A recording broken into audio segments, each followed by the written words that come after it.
तो मैं बना दूँ क्या? हो गया। साईं गुरु की सतनाम। तो आज परमात्मा की अपार कृपा, बंदी छोड़ की दया, जो आज प्रयागराज में मूल ज्ञान के प्रचार का सत्संग आयोजन किया गया है। बड़े भाग होते हैं उन जीवों के जो अपने पूरे जीवन काल में एक बार भी मूल ज्ञान को सुन पाते हैं। बाकी ज्ञान तो उनके जीवन में आता ही रहता है। हिंदू, मुस्लिम, सिख, ईसाई, ऊंची जात, छोटी जात, नीची जात, कोई संप्रदाय, कोई अन्य नाना प्रकार के पंथ, कुछ ना कुछ उनके जीवन में आता ही रहता है। लेकिन जो मूल ज्ञान है वो बहुत ही बिरले भाग होते हैं किसी के, वो केवल तभी आता है और समझ में वो तब आता है जब परमात्मा की अपार कृपा हो। बिना मालिक की कृपा के समझ में भी नहीं आता। तो आज इसी मूल ज्ञान का प्रचार करेंगे और गहराई से सत्संग को समझेंगे कि आखिर इस जीवन में आने का हमारा उद्देश्य क्या है। हम इस संसार में आ तो गए, लेकिन करने क्या आए हैं? जब तक हमें ये नहीं समझ में आया तब तक हम इस जीवन को सफल नहीं कर सकते। अगर बच्चा स्कूल भी जाता है तो केवल स्कूल जाने से थोड़ी नहीं पास हो जाएगा। क्या करने आया है? पढ़ाई करने आया है। पढ़ाई छोड़ के केवल खेलता ही रहा और खेल के घर चला जाए तो वो पास नहीं हो सकता। इसलिए उसे समझना पड़ेगा कि आखिर वो इस स्कूल में आया क्यों है। तो अरे खाओ पियो मौज करो मस्ती करो, और किस लिए आए? मजे मारने के लिए आए? मुकत किससे होगा आज अच्छी तरह समझेंगे। आखिर वो क्या वस्तु है जिसके द्वारा हमें मुक्ति मिल सकती है। सब संतों ने अपनी वाणियों में मुक्ति मुक्ति मोक्ष मोक्ष इतना बोला इतना बोला। कारण क्या है? किसको मुक्ति चाहिए, किसको मोक्ष चाहिए? जिसको पूछो, हाँ भाई इस संसार में दोबारा आना चाहते हो? हाँ, 7 जन्म आऊंगा। शादी भी करते हैं, 7 फेरे लेते हैं, 7 जन्मों की पक्का ही टिकट कटवा लिया कि 7 बार तो आना ही आना है। तो कहने का मतलब इस संसार से जाना कोई नहीं चाहता, लेकिन संत फिर भी सभी आ रहे हैं कि भागो, इस जगत से भागो, इस मायावी जगत से, इस मायावी संसार से भागो, नहीं तो तुम्हारी दुर्गति हो जाएगी। अब दुर्गति क्या है? अभी तो इंसान बन के बैठे हो, कितना मजा आ रहा है। गर्मी लगी पंखा चला लिया, ठंड लगी हीटर चला लिया, प्यास लगी टोटी घुमाई पानी ले लिया, भूख लगी खाना बना लिया। जब बन जाओगे ना जानवर, जब चले जाओगे 84 में, तब ये टोटी नहीं घुमा पाओगे। जंगल में तो तालाब है, उसमें गर्दन झुका के पानी पीना पड़ेगा और वहीं मगरमच्छ छुपा है, घाट लगा के बैठा है। ऐसे तुम्हारी गर्दन नीचे आई, गर्दन ही दबोचेगा। ऐसी दुर्गति घसीट के जिंदा के खा जाएंगे, कोई बड़ा नहीं रहे। समझ लो सबके साथ होना ही है, ऐसा मत समझना केवल उनके साथ ही हो रहा। कि करने क्या आए अब की पासा ना पड़ा। पासा अगर सही पड़ गया तो कृष्ण जी की जरूरत नहीं है। फिर तो पासा अगर सही पड़ गया तो कृष्ण जी की जरूरत नहीं है। फिर तो पासा पड़ेगा, अब किसकी जरूरत है? तो अब इस बार सही पासा डालना है। अब सही पासा क्या है वो आज सत्संग में अच्छे से समझेंगे।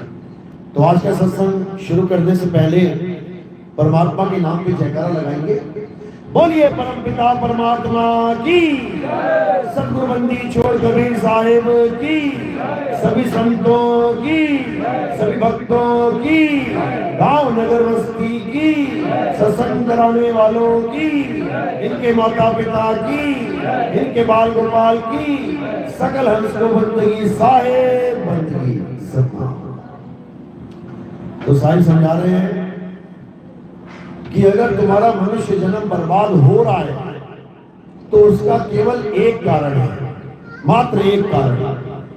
ऐसा नहीं कि तुम भक्ति नहीं कर रहे, ऐसा नहीं कि तुम गुरु धारण नहीं कर रहे, ऐसा बिल्कुल नहीं कि तुम्हें परमात्मा से प्रेम नहीं है। बहुत प्रेम है, इतना प्रेम है कि नंगे पैर हरिद्वार तक कांवड़ लेके जा रहे हैं।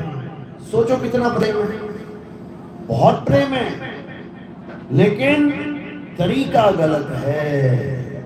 भक्ति का तरीका गलत है। अब तरीका ना आता हो तो तुम्हें कितना ही प्रेम क्यों ना हो, वो सत भक्ति कभी हो ही नहीं सकती, वो भक्ति कभी पूर्ण हो ही नहीं सकती। हाँ, उसका फल जरूर मिल जाएगा तुम्हें। तुम कांवड़ लेके आए, उसका पुण्य मिलेगा। तुम तीर्थ गए, उसका पुण्य मिलेगा। तुमने पूजा पाठ करी, उसका पुण्य मिलेगा। तुमने कहीं पे गंगा स्नान कर लिया, उसका पुण्य मिल जाएगा। तुमने कोई दान चंदा दे दिया, उसका पुण्य, सब कुछ मिलेगा। बस मुक्ति नहीं मिलेगी। सब कुछ मिलेगा लेकिन मुक्ति नहीं मिलेगी। क्यों? मुक्ति केवल और केवल सत भक्ति से मिलती है और कोई रास्ता नहीं है। इसीलिए बार बार संत महात्मा तुम्हें चेताते हैं कि सत्य को जान लो, सत्य नाम को पहचान लो।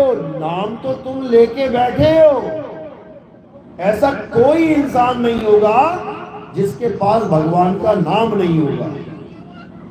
कोई भी लगा लो, हिंदू, मुस्लिम, सिख, ईसाई, किसी को भी किसी की हत्या करने का पाप भोगना पड़ेगा। अगर अपनी रक्षा के लिए हत्या करते हो, वो क्षमा योग्य है। एक सांप तुम्हारे छाती पे आके बैठ गया, तुम्हारे हाथ में पिस्टल आ गई, तुमने गोली मार दी, समझ में आता है। तुम ना मारते तो वो तुम्हें मार देता, इतना समझ में आता है। लेकिन सांप अपना मस्ती में जा रहा है और तुम पकड़ के लेके डंडा उसको मार रहे हो, वहां तक मारते मारते ले गए, ये समझ में नहीं आता। तो जा रहा है, उसको जाने दे, क्यों परेशान कर रहा है जीव को? तो इसलिए पाप कर्मों से हटा के सपना कसाई को भगत बना दिया एक नंबर का। बंदी छोड़ कबीर साहब ने तो क्या दिया? सत भक्ति दी। हमें क्या चाहिए? सत भक्ति चाहिए। भक्ति तो बहुत कर रहे हैं लेकिन सत भक्ति नहीं कर रहे हैं। बस कारण इतना सा ही है कि मुक्ति नहीं हो पा रही। नाम सबके पास है लेकिन सतनाम नहीं है। बस प्रॉब्लम इतनी सी है, समझ लो। अब नाम और सतनाम में फर्क क्या है? बस ये जानना है। अगर ये जान लिया तो समझ लो सारी दुविधाएं खत्म, सारे झगड़े खत्म, सारी प्रॉब्लम, सारी शंकाएं खत्म। खुद ही समझ जाओगे कि मेरे पास कांच है या हीरा। किसी से पूछने की जरूरत नहीं पड़ेगी। बाजार में तुम सब्जी लेने गए, तुम कुछ सामान लेने गए, तुम्हें किसी ने नकली नोट दे दिया, तुम्हें पहचान नहीं कि तुम घर ले आए। अब तुम्हें टीवी में बताया जा रहा है कि भाई शहर में बहुत से नकली नोट चल रहे हैं, आप सावधान रहें। नकली नोट की पहचान ये है, असली नोट की पहचान ये है। आपको घर बैठे बैठे टीवी में पहचान बता दी गई। कहीं जाने की जरूरत पड़ेगी क्या? कहीं भी नहीं। जैसे तुमने टीवी में देखा कि आप नोट को ऐसा करो और देखो कलर चेंज हो रहा है कि नहीं। अगर हो रहा है तो असली है, नहीं हो रहा है तो नकली है। किसके पास जाने की जरूरत है? तुम्हें खुद विवेक शक्ति अपने आप आ रही है। तुमने नोट उठाया और तुमने घुमाया, नोट नहीं बदला रहा। अब किसी से पूछना पड़ेगा क्या असली है कि नकली है? उसी वक्त विवेक जाग जाएगा, अरे तो नकली है भाई। फिर शंका हो सकती है। अब कोई और निशानी देखे तो वहां क्या बता रहा है कि इतना सफेद जो है इसमें वैसे कुछ नहीं दिख रहा, लेकिन जब ऊपर देखोगे तो गांधी जी दिखाई देगा। दिमाग में फिर बिजली दौड़ी, यार ये करके देखे, ऊपर देखा तो उसमें गांधी जी है ही नहीं। अब और ज्यादा शंका आ गई, हाँ भाई ये तो पक्का नकली लग रहा है, तो बड़े चक्कर में आ गए। एक और बता दिया उन्होंने कि 500 के नोट के पास ये छोटे छोटे छोटे अक्षरों में ये चीज लिखी है, अगर है तो असली, नहीं है तो नहीं। वो देखा, वो भी नहीं मिला। अब बिल्कुल क्लियर हो गया कि ये नकली ही है। घर बैठे तुम्हें ज्ञान हो गया, कहीं जाने की जरूरत नहीं है। इसी प्रकार आज घर बैठे तुम्हें ज्ञान हो जाएगा कि जो भी नाम तुम लेके बैठे हो, चाहे खुद से लेके बैठे हो, चाहे अपने गुरु से लेके बैठे हो, चाहे अपने किसी महंत से लेके बैठे हो, चाहे पंडित जी ने दे दिया, चाहे तुमने किसी ग्रंथ में पढ़ लिया, चाहे तुमने टीवी में ले लिया, चाहे तुमने यूट्यूब पे सुन लिया, कुछ भी तुम्हारे पास है, बस तुम परख करो कि वो असली है कि नकली है, वो कांच है कि हीरा। तो जितने भी नाम आप लेके बैठे हो, सबसे पहली पहचान उसकी ये है कि अगर वो बोलने लिखने पढ़ने में आता है तो वो असली है कि नकली? नकली है, वो नकली है। अगर तुम्हारे वाला नाम बोलने लिखने पढ़ने में आ गया तो नकली है। अब जो भी नाम गुरु जी ने दिया है उसको लिख के देख लेना कागज से, उसको कागज पे कलम से लिख के देख लेना, अगर लिख लो तो नकली है, और ना लिख पाओ तो असली है। समझ लो। दूसरी पहचान क्या है कि वो नाम अक्षरों में नहीं आता, वो नाम किसी अक्षर से नहीं बना हुआ। जैसे हिंदी के अक्षर, उर्दू के अक्षर, पंजाबी के अक्षर, Taiwanese, Chinese, Mongolian, Dutch, French, पुर्तगीज, कोई भी भाषा का अक्षर नहीं है। अगर तुम्हारे वाला किसी भाषा का अक्षर है तो इसका मतलब वो नकली है, वो नकली नाम है। समझ लो। नकली क्यों बोल रहा हूं मैं? क्योंकि कोई भी चीज जो इंसान बनाए वो नकली कहलाती है। कैसे? जैसे प्राकृतिक झरना है, एक झरना देखा तो पहाड़ से बहुत पानी गिर रहा है, प्राकृतिक है, इंसान ने नहीं बनाया ना, तो असली है, असली झरना। और अगर इंसान ने बना दिया तो नकली झरना, कृत्रिम बनावटी झरना। समझ लो। कोई तालाब है प्राकृतिक, समझ में आता है कि हाँ प्रकृति के द्वारा बनाया गया है, और एक बना हुआ है आदमी के द्वारा, तो वो है कृत्रिम, बनावटी, नकली, वो नकली है। इसी का जिक्र गुरु ग्रंथ साहब में आया है कि भगवान के हजारों लाखों नाम इंसान ने बनाए हैं, और वो सारे नाम बोलने लिखने पढ़ने में आते हैं, तो उनको किसका दर्जा दिया गया? नकली का। कृत्रिम नाम कथे तेरे जीवा, इस जीव से बोले जाने वाले सारे नाम नकली हैं, चाहे वो कोई भी नाम क्यों ना हो। समझ लो। नकली क्यों बोल रहा हूं? जैसे पानी का गिलास, इसमें जो पानी है वो असली है, लेकिन इसके नाम कितने सारे रखे हुए हैं, जल, वाटर, नीर, तोय, पानी, ये सारे नाम नकली हैं। नकली क्यों है? क्योंकि इसको तुम 100 साल बोलते रहो, ये तुम्हारा गला गीला नहीं कर सकते, इसलिए पानी तो है, लेकिन नकली पानी है। नकली पानी और असली पानी की पहचान क्या है? नकली पानी मुंह के अंदर से बाहर निकलता है। देखो मैं बोल रहा हूं पानी, तो अंदर से नकली वाला पानी बाहर निकला, और जो असली वाला पानी है वो बाहर से अंदर जाता है। दोनों में फर्क है। असली पानी बाहर से अंदर जाता है, और नकली पानी बाहर आता है। ये फर्क है दोनों में। तो हमें वो पानी चाहिए जिससे गला गीला हो जाए, जिससे हमारी प्यास बुझ जाए, हमारा कल्याण वो पानी करेगा। और हम किससे सोच के बैठ गए कल्याण होगा? ये जपने वाले पानी से। पानी पानी पानी, जल जल जल, वाटर वाटर वाटर, नीर नीर, तोय तोय तोय, इससे कुछ होने वाला नहीं है। इसी प्रकार जो असली राम है वो क्या है? वो तत्व है। जैसे ये पानी तत्व है, तत्व के अनेकों नाम रख दिए गए, ऐसे ही जो असली राम है वो तत्व है। उस तत्व के भी अनेकों नाम रखे गए हैं। किसी ने रख दिया राम, किसी ने रख दिया अल्लाह, किसी ने रख दिया वाहिगुरु, किसी ने रख दिया गॉड। अपने अपने नाम बना के बैठे हुए हैं सब। और तत्व ज्ञान कि राम कहते किसे हैं, अल्लाह है क्या, वाहिगुरु कहते किसे हैं, गॉड है क्या, ये नहीं पता। बस नामों को पकड़ लिया। ये अल्लाह बोल दिया तो मुसलमान खुश, राम बोल दिया तो हिंदू खुश, गॉड बोल दिया तो सिख ईसाई खुश, और वाहिगुरु बोल दिया तो सिख खुश। लेकिन अल्लाह वाहिगुरु गॉड है क्या, वो किसी को भी ना पता।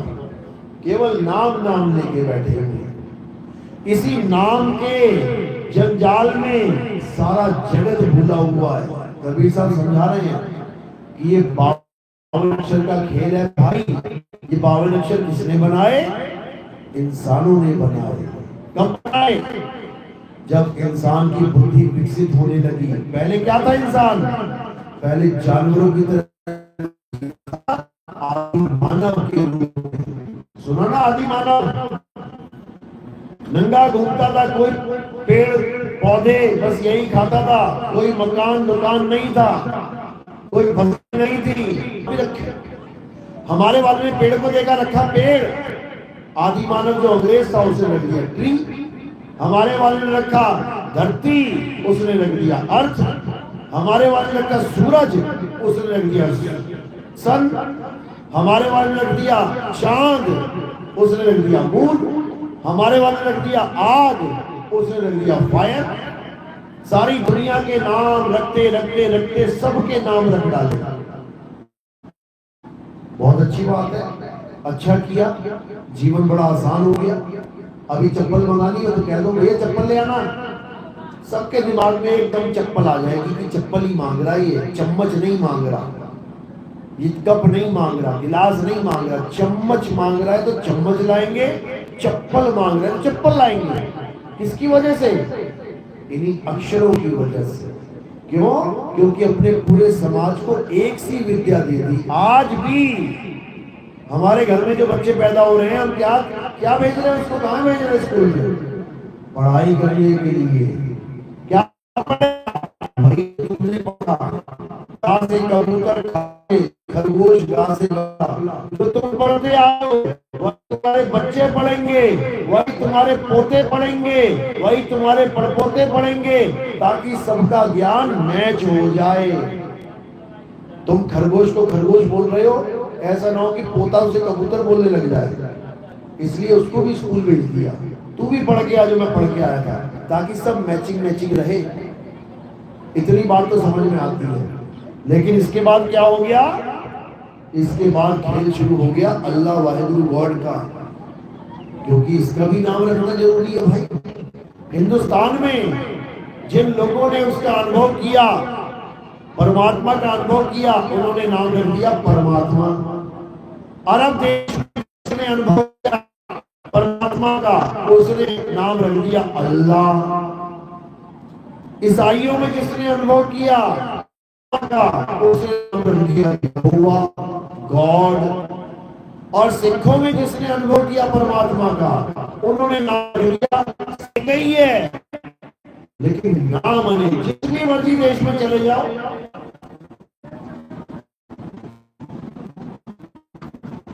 हर देश में तुम्हें पानी के अलग अलग नाम सुनाई देंगे। हर देश में दूध, हर देश में दूध का अलग अलग नाम सुनाई देगा तुम्हें। इसका मतलब ये नहीं कि दूध अनेक हो गए, इसका मतलब ये नहीं पानी अनेक हो गए, नहीं। और खुदा, रहीम, करीम, कादिर, अरे कोई भी नाम ले लो तुम उसका, वो एक ही है। बस अब करना क्या है, उस एक को जानना है। एक नहीं यानी एक नाम को जान के, नाम क्या है, नाम वस्तु है, नाम है। तो पानी को जान के पानी के नाम बहा दे, छोड़ दे, छोड़ दे इसको जपना, और क्या कर, पानी पीना शुरू कर दे। कैसे पिएंगे, जब तुम्हारे जीवन में कोई तत्वदर्शी संत आएगा जो तुम्हें असली और नकली तत्वों का ज्ञान देगा। कि पानी कैसे पीते हैं, पानी है कहाँ, पानी सबके पास है। ऐसा एक भी आदमी नहीं है जिसके पास पानी नहीं है, लेकिन पानी होते हुए भी सब प्यासे हैं। बस इतना समझ लो, साहिब कह रहे हैं, वो को कहां ढूंढे रे बंदे, मैं तो तेरे पास में। अब बताओ, सबके पास में है वो, लेकिन उसका भेद नहीं पता, इसलिए सबसे दूर हुआ बैठा है वो। अब अगर उसे जानना है तो तुम्हें ऐसे गुरु की शरण में आना पड़ेगा जो तुम्हें वो पास की वस्तु बता दे, दूर ना भेजे तुम्हें मंदिर, मस्जिद, गुरुद्वारे या किसी तीर्थ स्थान में भेजे तुम्हें, बिल्कुल नहीं, बल्कि तुम्हारी सारी दौड़ खत्म करवा दे, सारे नाम छुड़वा दे। सोई गुरु पूरा कहावे, जो दो अक्षर का भेद बतावे, एक छुड़ावे एक लखावे, तब प्राणी निज घर को जावे। एक असली नाम बता दे वो क्या है, और नकली वाले नाम छुड़वा दे, यानी आदि नाम लखा दे और ये 52 अक्षर छुड़वा दे, तब कल्याण होगा। तो साहिब समझा रहे हैं, अरे 52 अक्षर जीव आधारा, आदि अक्षर जीभ्या से न्यारा, वाही को सत सिमरण कहिए। ये वाले नकली सिमरण है, ये मुंह से बोले जाने वाले नाम नकली सिमरण है, और जो बिना भाषा का नाम है, बिना अक्षर का नाम है, वो अलेख लिखने में नहीं आता, वो है सच्चा नाम। एक छुड़ावे एक लखावे, तब प्राणी निज घर को जावे।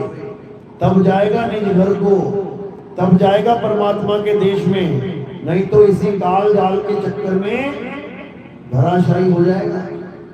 आज तो इंसान बने हो अच्छा लग रहा है, उसके बाद अगले जन्म में 2 सींग लगा देगा, एक पिछवाड़े में पूंछ उगा देगा, उसके बाद मक्खियां उड़ाते रहना और सींग हिलाते रहना। फिर ये सत्संग समझ में नहीं आएंगे कि सोचो फिर सत्संग सुन लेंगे।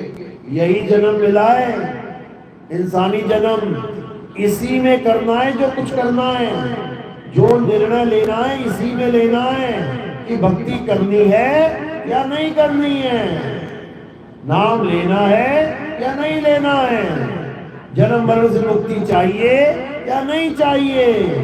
जैसा तुम विचार बनाओगे वैसा ही होने लग जाएगा। ये नियम है प्रकृति का, तुम्हारी जैसी सोच होगी तुम वैसे ही हो जाओगे। जहां तुम्हारा ध्यान ज्यादा होगा तो वही हो जाओगे।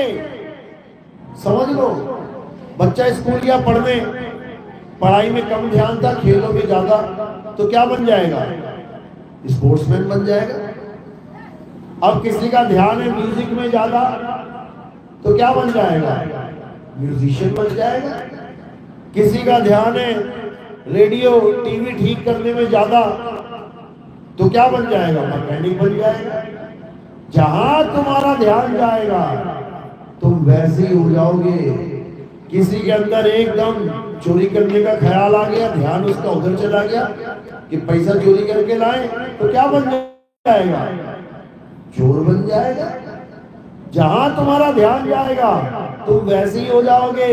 सत्संग में ध्यान चला गया तो क्या बन जाओगे? भगत बन जाओगे। सत्संग में बैठना शुरू कर दोगे।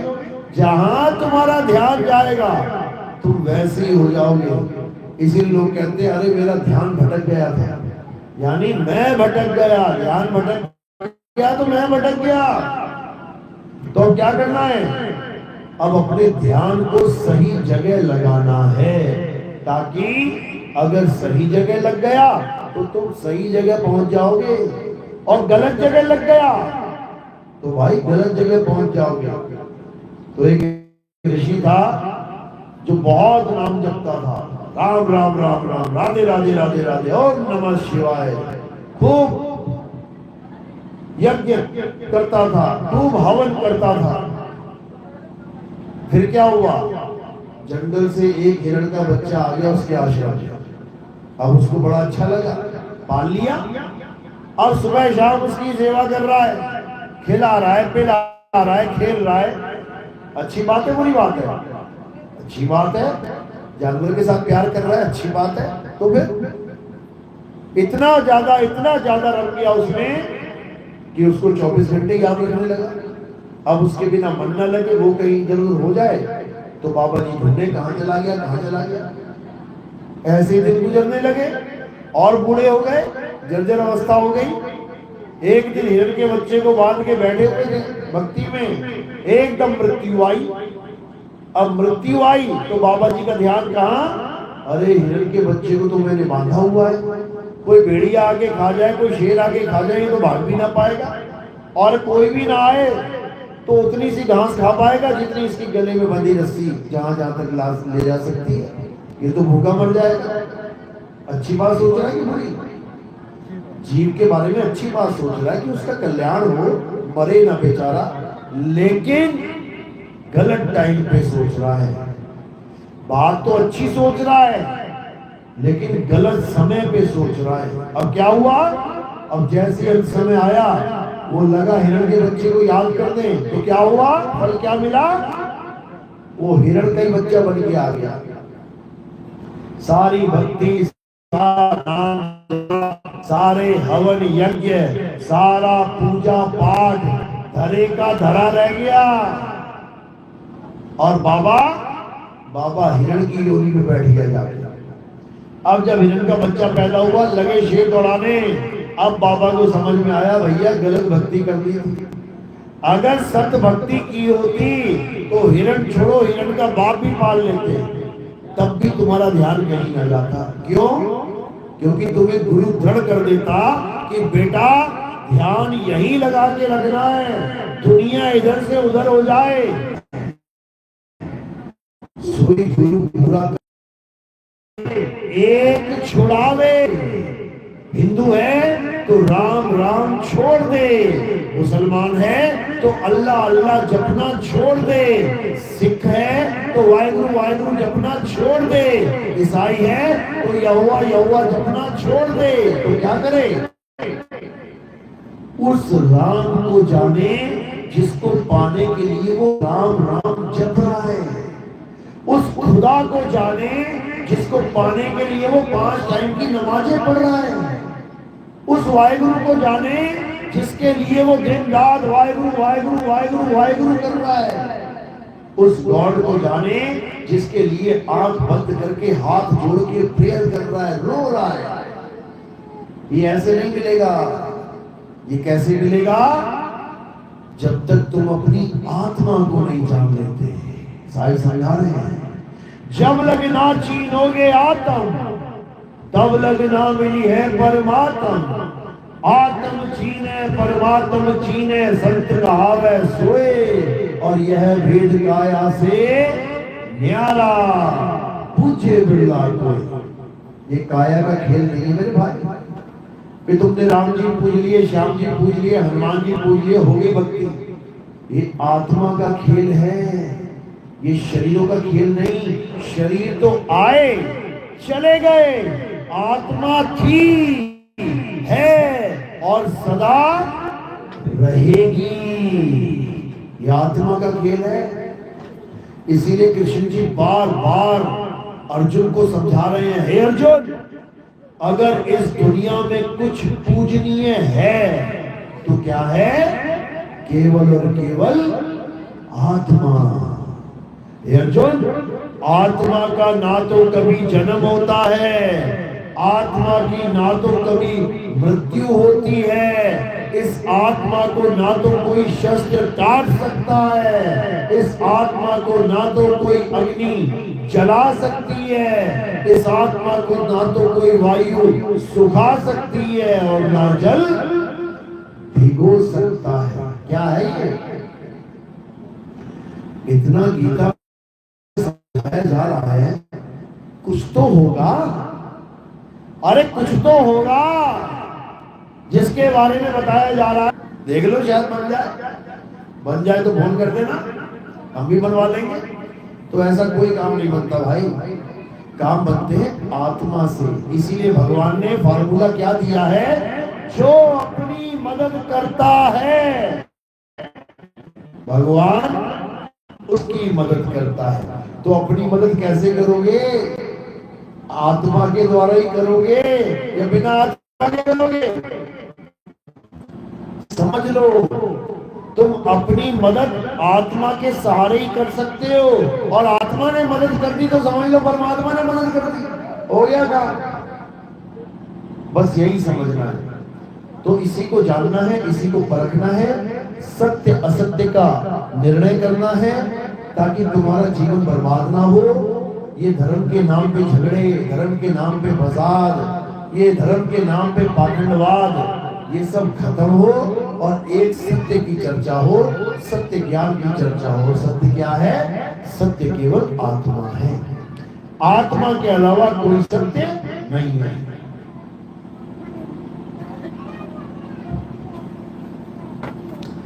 अब आत्मा कहने में तो बोल दिया आत्मा, तुमने सुन भी लिया आत्मा, लेकिन मेरे कहने और तुम्हारे सुनने से क्या तुम्हें उस आत्मा के बारे में कुछ पता लगा? कुछ जान पाए कि क्या होगी, कैसी होगी?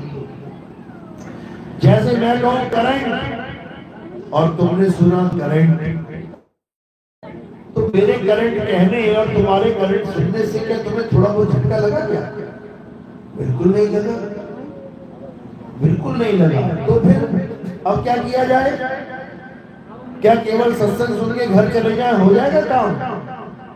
क्या केवल ये जान लिया हाँ नितिन दास कहता है आत्मा सत्य है, मुझे भी पता लग गया आत्मा सत्य है, तो काम बन गया क्या? नहीं भाई, भले तुम कहना शुरू कर दो, तुम भी बोलना शुरू कर दो आत्मा सत्य है, आत्मा सत्य है, आत्मा सत्य है। क्यों? सुन लिया, लेकिन उसको बंदे जिनको समझाने लगेंगे करंट कैसा होता है, समझ जाएगा क्या? कभी नहीं समझ सकता। समझने का एक ही रास्ता है। क्या रास्ता है? बेटा करंट को जानना चाहता है, गोरा प्लग, इसमें उंगली डाल। जैसे ही उंगली डालेगा उसको वो ज्ञान हो जाएगा जो 1000 लोगों के बताने पर भी नहीं हुआ। उसको वो ज्ञान हो जाएगा जो सारी उम्र उसे भूलेगा नहीं। जिस दिन तुम्हें पहली बार करंट लगा, क्या भूल गए करंट कैसा होता है? अंदर तक हिला दिया होगा, अंदर तक नाचे लग गए होंगे, बाप रे बाप ये क्या हो गया, सारी उम्र ना भूलते उसको। ऐसा दिव्य ज्ञान हो जाता है। इसी प्रकार जब आत्मा ज्ञान देने वाला गुरु तुम्हें आत्मा से मिलने का तरीका बताएगा और तुम उस तरीके को यानी सत भक्ति को अपनाओगे और भक्ति स्टार्ट करोगे, तब जाके धीरे धीरे धीरे तुम्हारा ध्यान संसार से हटके उस आत्मा में लगना शुरू होगा। इसी को भक्ति कहते हैं। क्यों नहीं आत्मा महसूस हो रही? अभी गरम गरम चाय लगा दे तुम्हारे गाल पे या तुम्हारे हाथ पे, तुम्हारे कंधे पे, अभी पता लग जाएगा कि हाँ गरम गरम लगा कुछ, क्योंकि चाय बिल्कुल पास में आ गई। अभी कोई ठंडी बर्फ लगा दे तुम्हें, अभी समझ जाओगे हाँ ये ठंडी ठंडी बर्फ लगा दी किसी ने, क्यों? बर्फ तुम्हारे अंग संग लग गई, तुम्हारे अंग के संग है। अभी कोई तुम्हें हल्की से सुई चुबा दे, एकदम समझ जाओगे सुई चुबाई किसी ने, क्यों? तुम्हारे अंग की संग लगी। लेकिन परमात्मा अनंतों युगों से तुम्हारे अंग संग है, लेकिन तुम्हें महसूस ही नहीं हो रहा है। कहते हैं परमात्मा अंग संग है, लेकिन तुम्हें महसूस ही नहीं हो रहा है। कारण क्या है?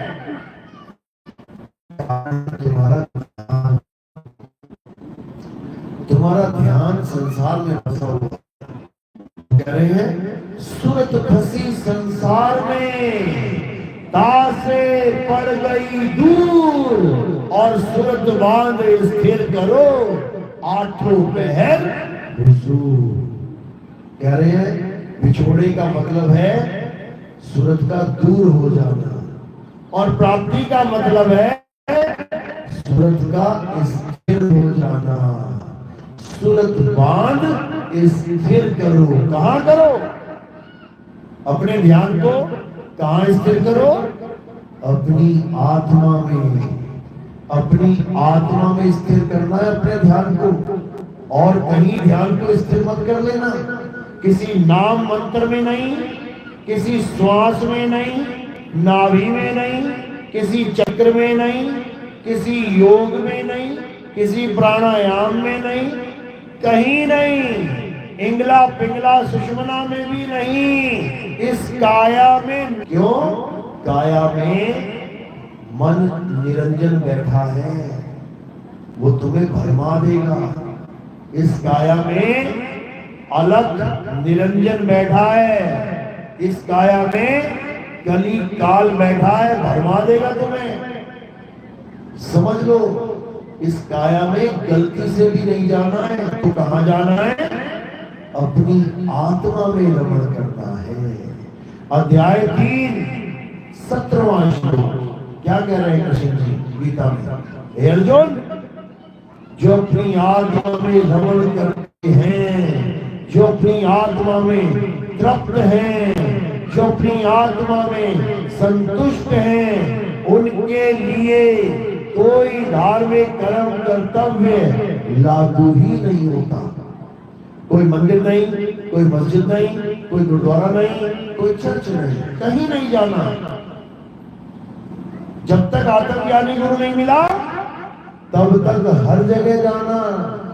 मंदिर जाओ, पूजा करो, पाठ करो, जल चढ़ाओ, व्रत करो, तीर्थ करो। मुसलमान है तो नमाज पढ़ो, कुरान पढ़ो, कलमा पढ़ो, रोजे रखो, ईद मनाओ। ईसाई है तो चर्च जाओ, प्रेयर करो, क्रिसमस मनाओ, जो मर्जी करो। सिख है तो गुरुद्वारे जाओ, पाठ करो, भजन गाओ। लेकिन जैसे ही तुम्हारे जीवन में आत्मज्ञानी गुरु आ गया, उसके बाद ये कुछ नहीं करता है। उसका कोर्स कंप्लीट। यानी तुमने 12वीं क्लास पढ़ ली, गांव में स्कूल है, पढ़ ली तुमने 12वीं। अब कॉलेज करने कहां चले गए? शहर में चले गए।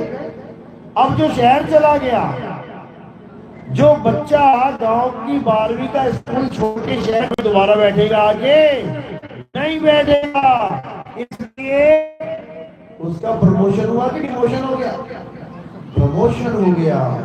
यानी मंदिर, मस्जिद, गुरुद्वारा, चर्च, जो लोग इनकी पढ़ाई को पूरा करके कमाई करने लग जाते हैं, फिर उनको वापस गुरुद्वारे मंदिर में नहीं आना पड़ता। ये मंदिर, मस्जिद, गुरुद्वारे हमारी पाठशाला हैं। पाठशाला, मंदिर में क्या पढ़ाया जाता है? गीता पढ़ो, रामचरितमानस पढ़ो, वेद पढ़ो, पुराण पढ़ो। मस्जिद में क्या पढ़ाया जाता है? कुरान पढ़ो, हदीसें पढ़ो। चर्च में क्या पढ़ाया जाता है? बाइबल पढ़ो, ओल्ड टेस्टामेंट, न्यू टेस्टामेंट, जितनी मर्जी पढ़ो। सिखों में क्या पढ़ाया जाता है? गुरु ग्रंथ साहब पढ़ो, छोटे छोटे गुटके बने हैं, पढ़ो। तो पढ़ने का काम कहाँ होता है? पाठशाला में। ये पाठशाला है इसमें पढ़ो पढ़ो पढ़ो, सोचो समझो गुनो, मनन करो क्या पढ़ रहे हो, समझो। उसके बाद तुम्हें उस पाठशाला से बाहर मिलेगा नौकरी देने वाला, वो तुम्हें पढ़ाई से कमाई की तरफ लेके जाएगा। इसीलिए कहते ना ये महात्मा बड़ी कमाई वाला है, कोई नहीं कहता ये बहुत पढ़ाई वाला है, कहता है कोई पढ़ाई वाला, बल्कि ज्यादा पढ़ाई कर ली हो ना महात्मा ने, तो कबीर साहब ने दोहा बोल रखा उसके लिए, अरे पोथी पढ़ पढ़ जग मुआ और भयो ना पंडित कोई, और एक आखर पीव का पढ़े सो पंडित होए। अब वो एक अक्षर कहाँ मिलेगा, वो गुरु के पास मिलेगा। और ये पूरी 52 अक्षर की पढ़ाई कहाँ मिलेगी, ये पाठशाला में मिलेगी। पाठशाला का गुरु अलग है और एक अक्षर देने वाला गुरु अलग है, जिसके लिए क्या बोला, सोई गुरु पूरा कहावे, 2 अक्षर का भेद बतावे, एक छुड़ावे। ये 52 अक्षर की पढ़ाई वाली पाठशाला छुड़वा दे, एक लखावे, आत्म अक्षर की पढ़ाई का ज्ञान लखा दे, तब प्राणी तब उसकी जन्म मरण से मुक्ति हो जाएगी और उसके जन्मों जन्मों के बंधन टूट जाएंगे। इसके अलावा और कोई चारा नहीं है, जितना मर्जी कोई जोर लगा। चलो तो आज का सत्संग यही समाप्त करते हैं। उम्मीद है कुछ समझ में आया होगा। किस किस के समझ में आया है, 5% किसके समझ में आया, आप खड़ा करो जरा। बहुत अच्छी बात है, बहुत बढ़िया बहुत बढ़िया, पूरा गांव जाग गया, बहुत अच्छी बात है। तो मालिक की कृपा होती है तो अपने आप ज्ञान समझ में आता है, ज्यादा कुछ करने की जरूरत नहीं होती है, बस ध्यान से कही हुई बात पर चिंतन करना है कि बात सही है या गलत। विवेक अपने आप जागना शुरू कर देता है। विवेक में इतनी ताकत है कि अपने आप जागना शुरू कर देता है, बस एक बार कोई जगाने वाला मिल जाए। जैसे धक्का स्टार्ट गाड़ी होती है ना, घर घर घर करते रहो, नहीं स्टार्ट होती। लेकिन अगर पीछे से कोई धक्का लगा दे अच्छे से तो क्या होता है, तो 150 की स्पीड में भाग जाती है, 200 की स्पीड पकड़ देगी। शुरुआत में जोर लगेगा थोड़ा सा, लेकिन उसके बाद फराटे मारती जाएगी। इसी प्रकार हमारी बुद्धि को काल भगवान ने ताले लगा रखे हैं, लॉक लगा रखे हैं, ये सोचने समझने की शक्ति को खत्म कर देता है, समझ लो। लेकिन जब गुरु आता है तो क्या करता है, इसके सारे ताले खोल देता है, इस काल भगवान के द्वारा लगाए सारे ताले खोल देता है। और क्या होता है, फिर विवेक की जागृति होती है। इसीलिए साहिब ने विवेकी गुरु की महिमा गाई है, केवल गुरु की नहीं कि आज देखा जाए तो सारे गुरु कबीर साहब का दुआ लेके बैठ जाते हैं, गुरु बड़े गोविंद से मन में देख विचार। अरे कौन से गुरु के लिए बोला है, ये पत्थर पूजने वाले भी गोविंद से बड़े बने बैठे हैं, ये नाम जपने वाले भी गोविंद से बड़े बने बैठे हैं, ये तीर्थों में धक्के खाने वाले गुरु गोविंद से बड़े बने बैठे हैं। किसके लिए बोला है, समझ लो। साहिब कह रहे हैं, गुरु मेरे सभी बड़े, अपनी अपनी थौर, शब्द विवेकी पारखी, सो माथे का मोर। केवल एक गुरु के लिए बोला उन्होंने, और वो गुरु कौन है, शब्द विवेकी पारखी।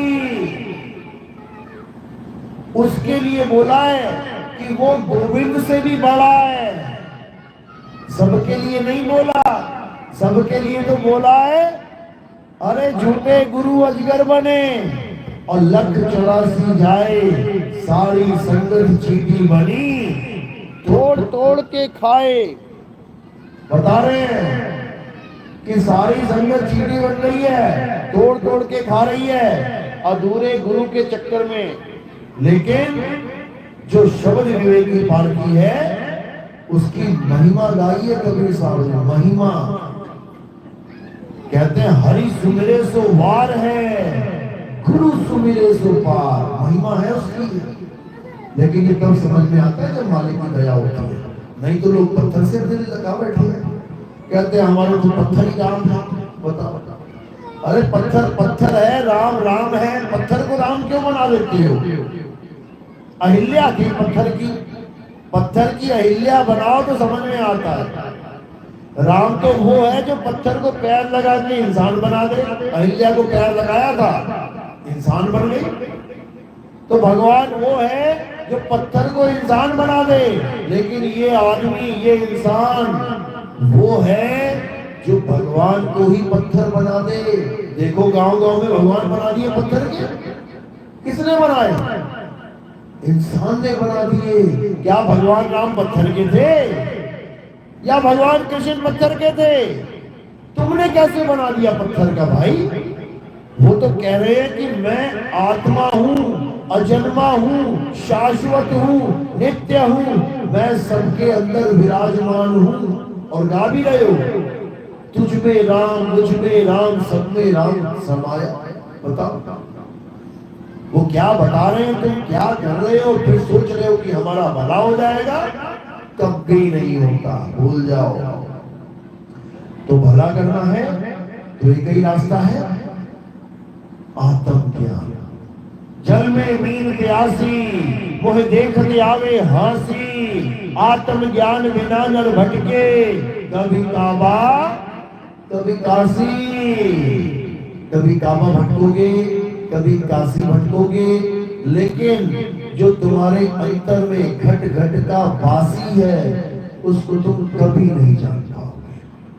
तो उसको जानना है तो अच्छे से सत्संग को सुनो। हमारे सत्संग यूट्यूब चैनल कहत कबीर सुनो भाई साधो नितिन दास, इतना लिखेंगे आ जाएगा। या फिर लिख लेना नितिन दास के सत्संग, तुम्हें हजारों सत्संग सामने दिखाई देने लग जाएंगे। एक एक सत्संग को सुनना, गौर करना, विचार करना और सत्य को जानने की कोशिश करना। 101% कल्याण होगा, इसमें कोई शक नहीं। चलो तो आज का सत्संग यही समाप्त करते हैं। अब आरती का समय है। आरती कैसे करते हैं समझ लो। हमारे यहाँ आरती किसकी होती है? हमारे यहाँ आरती आत्म देव की होती है। आत्म देव हमारे यहाँ किसी शरीर की, किसी पत्थर की, किसी फोटो की, कैलेंडर की आरती नहीं होती है।